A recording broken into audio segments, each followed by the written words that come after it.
short usage of the word fanatic, a person filled with excessive and single-minded zeal, a person with an excessive interest in or enthusiasm for something. My mind goes back to the movie Misery, when Kathy Bates as Ann Wills kidnaps her favorite author, Paul Sheldon, and tells him she is his biggest fan.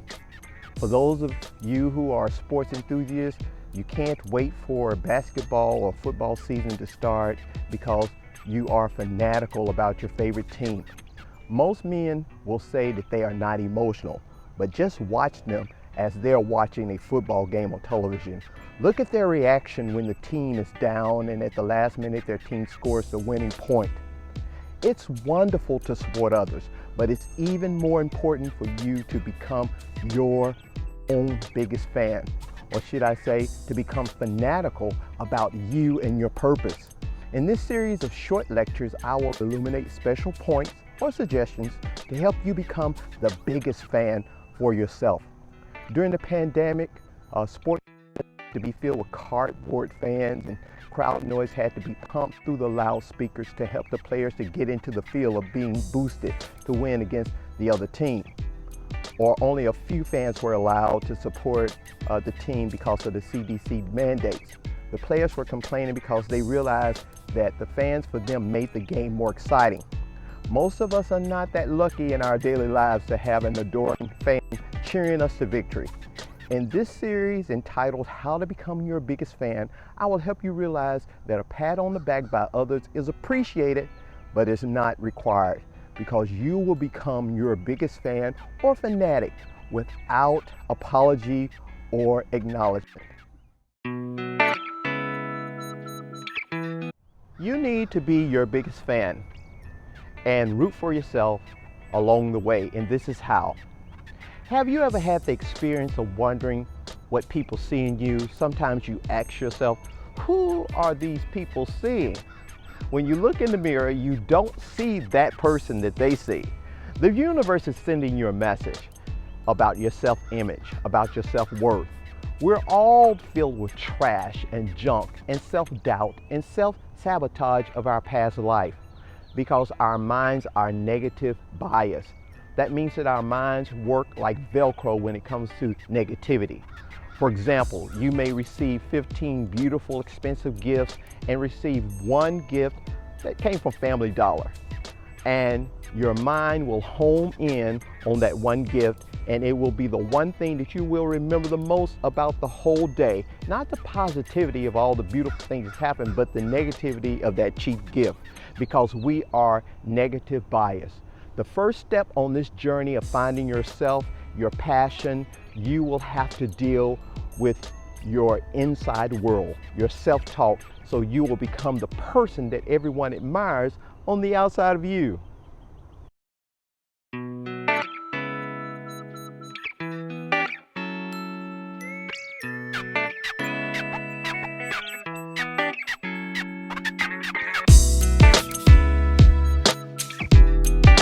We all have a need of validation, or to be validated, both internally and externally. If we are not allowed to self-validate for our successes because we fear we will be seen as egotistical, big-headed, and we are robbed of the possibility of feeling good about ourselves. I know we're taught, don't blow your own horn, let someone else do it for you. Well, how is that working for you?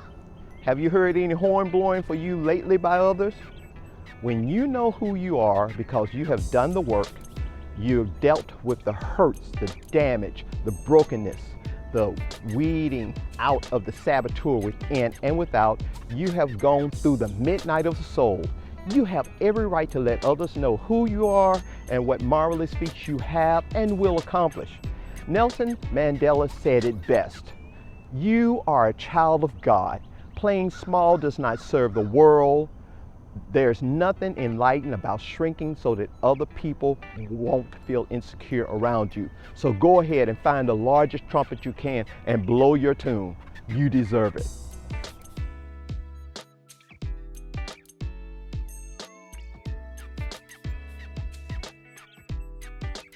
We humans are inherently envious and jealous. Being happy for someone else's success takes a really big person, a mature personality, and it's not always granted. Therefore, we can never be sure how genuine others are rooting for us.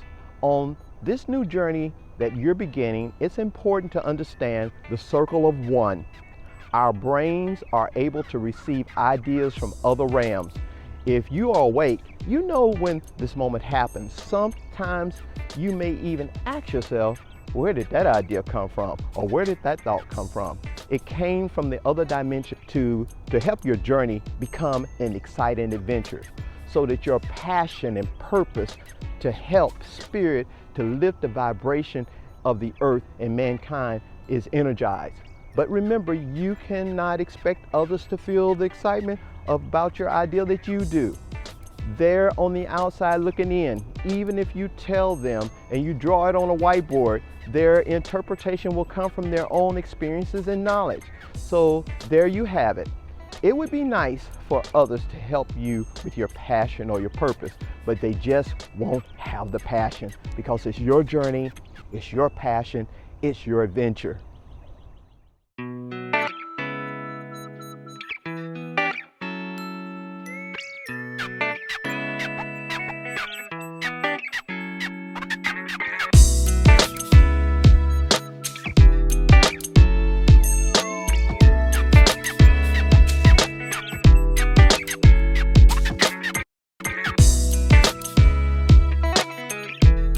Confidence, feeling of self-assurance raising from one's own abilities and qualities. Confidence does not start out looking like confidence. Most of the time, if we're honest, it looks like fear and trepidation. You get this idea from the universe that changes your life from the time it's dropped into your spirit, but you don't know how to bring it into this dimension because you've never done it before, and you don't know anyone who is doing it to ask for advice. So you begin your journey Googling information. You run across more information on YouTube. You run into someone who just so happens to know someone who's doing something similar. All of these experiences are to remove the weeds of doubt and fear and to cultivate in your mind the seeds of knowledge, which in turn gives you the confidence that you need. This process is called synchronicity. That spirit way of helping point you in the right direction. So if you think that you have to have confidence first, wrong. Just get started. And confidence is the reward from spirit for being brave enough to take the first step.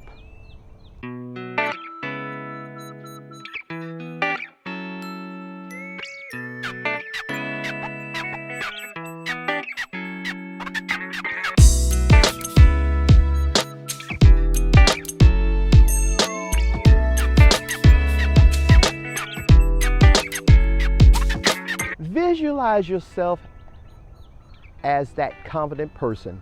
Begin to work on how you look and how you act, on how you walk and talk, your posture and your gesture. Imagine it, visualize it, and then start acting it. Fake it till you make it. I know it sounds deceptive, but you're only deceiving your loud inner critic, that saboteur who lives within you, who tries to hold you back.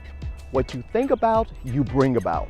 The new journey to the becoming your biggest fan, it begins in the spirit of your mind. You have no problems rooting for other people's success, but somewhere inside of you, you don't believe you deserve it. You can see other people being successful and wealthy, but you can't see it for yourself. Well, it's time to get some new glasses. I saw a commercial the other day where the guy says, I need special glasses for my special eyes. Begin to see yourself in a new way with special eyes. Eyes that no longer see others as being smarter or better or more deserving. Let me help you out with these lyrics by the band, the Brand New Heavies. They're a singing group. It says, you are the universe and there ain't nothing you can't do. If you conceive it, you can achieve it. That's why I believe in you. Yes, I do. You need a positive bias. And remember, most of us were domesticated by parents, teachers, preachers, candlestick makers to be negative bias in our conditioning. You don't think that you're worthy. You don't think that you're enough. You don't think that you deserve others' attention, time, or energy. You don't ask for help. You don't ask for attention. You suffer silently and sulk in the corner. You need to think about yourself as someone who is unstoppable, someone who can accomplish anything that they want. You need to turn this thing around. You need to think about yourself as someone who is very important. Start each morning with just 5 minutes as a pep talk. When you look at yourself with admiration and congratulate yourself for every single thing that you did the day before and everything that you're going to do. You need to be thankful for you. Being thankful for you is the single best thing you can do for yourself. It shifts your perspective. It anchors you in the present, and it focuses you on what you have and not on what you lack. Being thankful for your present situation helps keep your mind from wandering down the lane of I don't have. If you do any kind of regular gratitude practice, then you are doing yourself a great service every day. Take it up a notch. Increase your positive self-bias. Express your gratitude for your own qualities. Be grateful for how great you are, how patient you are, how persistent you are, how knowledgeable, clever, organized, precise, down to earth you are. You have no problem beating yourself up on those days when you make mistakes, whether they're publicly or privately. So flip the script and put just as much time and energy into praising yourself. If not more, show yourself more gratitude. You need to notice and celebrate your own successes.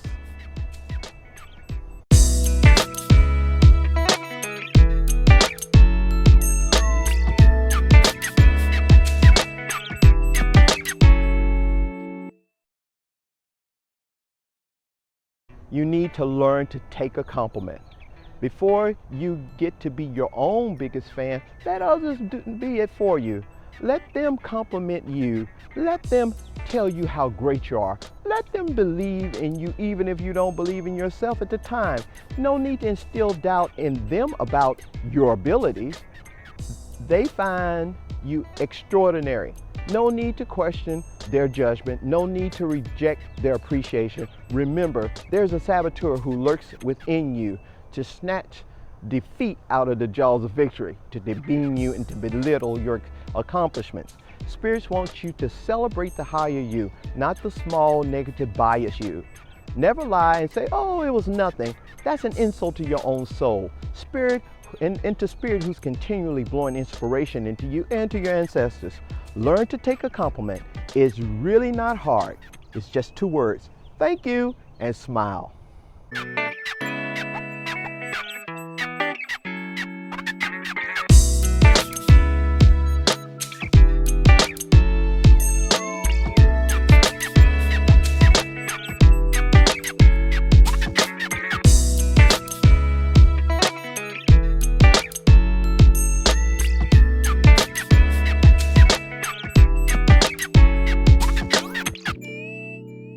No one is going to give it to you. I found it amazing when established organizations or people with nonprofits would receive millions from Oprah, Bill Gates, or whoever. They didn't seem to really need it from outward appearance. That is what I would say to myself at the time. I had a small private school that catered to at-risk urban children with learning disabilities. I would say it's the upstarts who really needed the help, because at that time, we were existing on the grace of God and on tuition that the parents chose to pay it. But as my school grew and as we became, I realized that people who have resources to share their extra wealth are only interested in organizations that have weathered the storm and survived. No one with good sense is going to give millions to a nonprofit that just started this morning, because those millions will be gone by that evening. The world isn't going to deliver your dream on a platter. If you sit around waiting for that promotion, that new opportunity, even to get into shape, it's not going to happen. You have to go out and get it, and you have to do the work.